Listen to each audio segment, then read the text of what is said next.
دو گہرے دوست تھے، ان میں سے ایک شادی شدہ تھا اور دوسرا کنوارا۔ جو کنوارا تھا وہ ہمیشہ شادی شدہ دوست کی بیوی کی تعریف کرتا تھا۔ ایک دن پھر اس سے کہنے لگا، تیری بیوی تو گلاب کا پھول ہے۔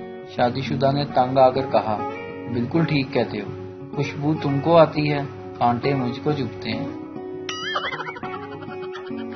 ایک شخص کے بچے بہت شریر تھے۔ ان کے گھر ایک مہمان آئے، بچوں نے انہیں تنگ کرنا شروع کر دیا، لیکن ان کے والد نے کوئی پرواہ نہ کی۔ آخر تنگ آ کر مہمان نے کہا، دیکھیں آپ کا بچہ میری چھڑی کو توڑ رہا ہے۔ میزبان نے پرسکون لہجے میں کہا، ارے نہیں، وہ میرا بچہ نہیں ہے، میرا بچہ تو وہ ہے جو آپ کی ٹوپی میں پانی بھر رہا ہے۔ ایک فلم انڈسٹری کا آدمی سنسان سڑک کے کنارے گاڑی روکتے ہوئے اپنے قریب بیٹھی ہوئی فلم کی نئی ہیروئن سے کہا، اگر میں تمہیں یہاں تنگ کرنے کی ٹھان لوں تو کیا تم کسی کو مدد کے لیے پکارو گی؟ 21ویں صدی کی ہیروئن نے جواب دیا، صرف اس صورت میں اگر تمہیں مدد کی ضرورت پڑی، کیونکہ میں تینوں ڈنڈے دے نال ماراں گی۔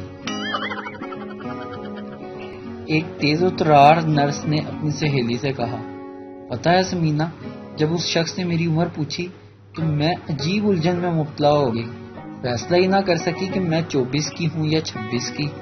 سہیلی نے دلچسپی لیتے ہوئے پوچھا، پھر تم نے کیا کہا؟ نرس نے مسکرا کر کہا، بس وہی 18 سال۔